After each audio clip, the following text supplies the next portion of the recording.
final section of the loop back to the designated service point at Kumakwani was again more open than had been the case for the Racing Section 1 route.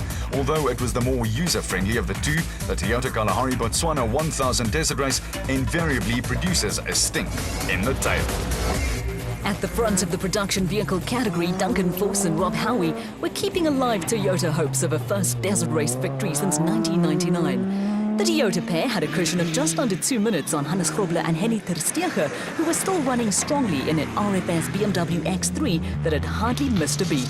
After 33 years of driving Nissan products and a couple of outings in a Toyota Hilux at the start of the season, Grobler had to adjust his driving style to meet the requirements of a turbo diesel vehicle, and vast experience had made the transition look like a piece of cake.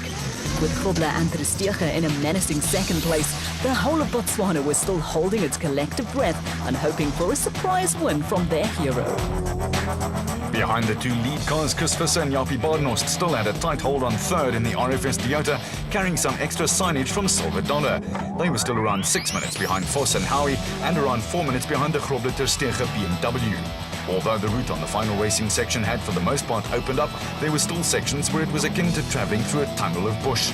There were also plenty of obstacles that demanded extreme caution from the crews. A little agility and climbing ability provides grandstand seats from which to watch the action, with Shamir Variawa and Siegfried Rousseau still firmly in control of the special vehicle category and on course for a hat-trick of wins on the desert race.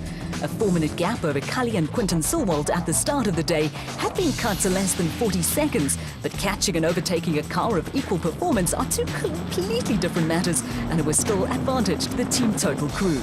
Cully Silwald first won the South African Championship in the mid-90s, doing the navigating for brother Herman. After a lengthy sabbatical from racing, the Powerball brothers are now competing successfully with their sons. Cully and Quinton won the Toyota Desert Race and the South African Championship in 2007, and Herman and Wichard Silwald recently scored their first win together on the 4x4 Megaworld 400 at Carnival City. Steaming along behind the Silwards were George Barkhuizen and David van Wyk, with the AIM Toyota Hilux still not firing on all 6 cylinders. For all that, their pace was still good, and the Silward Racing SVR of Herman and Wichard Silward was not making much of an impression on the Toyota. Both Silward cars finished in the top 3 at the 4x4 Megaworld 400, with a similar result in Botswana very much on the cards. At the front of the Class P field, brothers Johan and Dion Besadenhout were still around 30 seconds clear of the Atlas Copco bat of Johan van Staden and James Rousseau, with John Thompson and Zelda Niemand, who was battling an eye infection, running a strong third in class. Thompson and Niemand were coming under pressure from Gary Berthold and Andre Vermeulen, who had their sights set on catching George Barkhuizen and David van Wyk.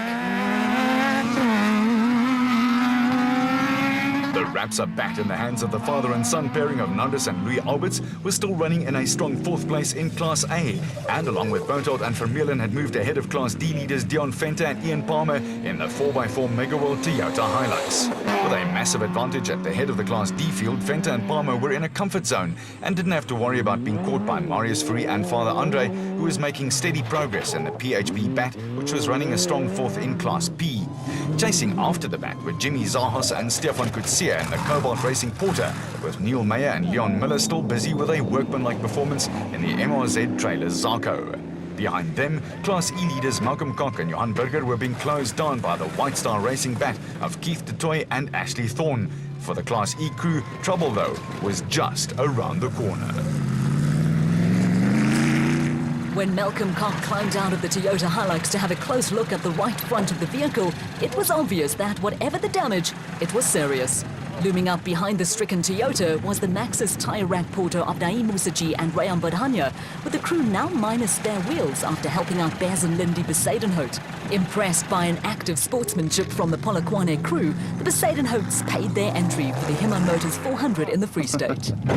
And we were leading Class E by 30 minutes. End of this race. Aye, that's bad. It was all over for Malcolm Koch and Johan Burger, with a broken front strut signalling the end of the race. With nothing at stake, Baz and Lindy Besadenhout were having fun, and next to go past the unfortunate Koch and Burger were Class B leaders Kutsia and Sandra Labeskagni. Following in their dust was Terence Marsh and Bucks Carolyn in the Regent Racing Nissan Navara. And behind them, the most galling sight of all for Malcolm Koch and Johan Burger. Gerald Leroux and Willem Pretorius now led Class E, with Lance Woolridge and Ward Huxtable all over the back of the Rubicon Ford Ranger.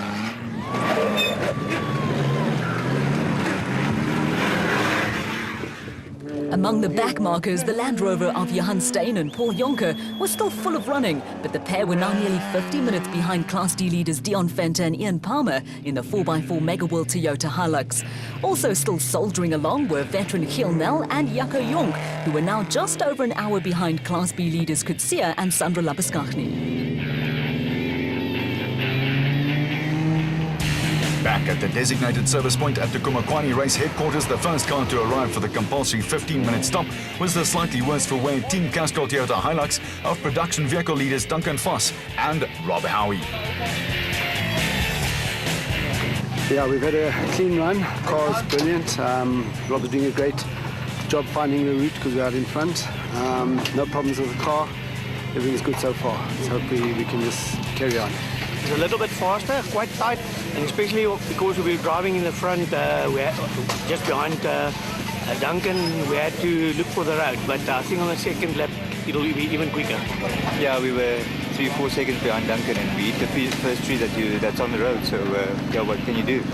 So, but yeah, we had to fix the door. The door didn't close, didn't want to close, so we tried to close the door. And 6 minutes later, we got on the road again. But yeah, the bucky feels fine, but we have some sort of electrical problem. We're losing power, so battery's running down. So try to see if it could fix it and then try again. We'll just have to finish. As we went out the pits, we picked up a misfire. It actually started yesterday afternoon, and we thought we fixed it, but it seemed to be back. So we're running on 5 cylinders all the way around back to here. Apart from that, everything is going well. Route is excellent, and yeah, we hope to just get it back to the finish this afternoon. Yeah, 100%, no problems at all. A little bit of fuel pressure problems, but I think it's because we virtually ran out of fuel on this lap. So we're just going to add more fuel, check around in the car, and then we should be okay to go again. Yeah, I think we're doing fine. You know, it's just we can't make up the time, so we're basically doing the same time as the leading guys. But yeah, we're having a trouble-free run. I think that will help us. We'll see now. If anybody's got any trouble, it's going to be now. So we're ready. On the special vehicle front, the gap between Shamir Variawa and Siegfried Rousseau and Cully and Quinton Silwald had been drastically cut. It was a situation that left Variawa unperturbed. Morning's been great. Obviously, new route. The tracks are not made, so we've been taking it easy. Not to make any mistakes, no punches. And I believe Silwald is right behind us, about 30-40 seconds. But it's fine because we're at the halfway, no problems. And now the route is open, so we can give it a bit of wooma. No, it was a good loop. We caught up to Shamir pretty quickly. We've been in his dust for the last 70 or 80 Ks. Going to push hard on the second loop, try and catch him up as quickly as possible and maybe get past. So that's the plan. Hey, ja, nee, dit is 'n lekker dag, is 'n battle. Maar dis vinnig. Hierdie loop is vinnig. Dis sand. Ou moet konsentrasie. Jy moet konsentreer jou op pad. Anders dan gaan jy dit nie maak. Maar ja, nee, ons byt vas. Ons wil kyk waar ons kan klaarmaak. It's been a very hectic day at the office, very hard, technical. But we're enjoying the race so far. Quite on the book. There is some open sections and nice straight where we can pick up some speeds. But other than that, it's been fun and hard. Oh, it's lovely. This side of the route is awesome. It's fast. It's beautiful, deep desert sand. It's absolutely beautiful. We're having a few problems, but not too serious. We'll see you guys just now. I think it suits a special vehicle much better. It's a lot of straight, fast sections. The thick desert sand, the kind of stuff we like. I think the buckies are a bit slower today, so it's a very balanced race. Yesterday the buckies had the advantage, and today I think we've got a good advantage. We can hold it all together.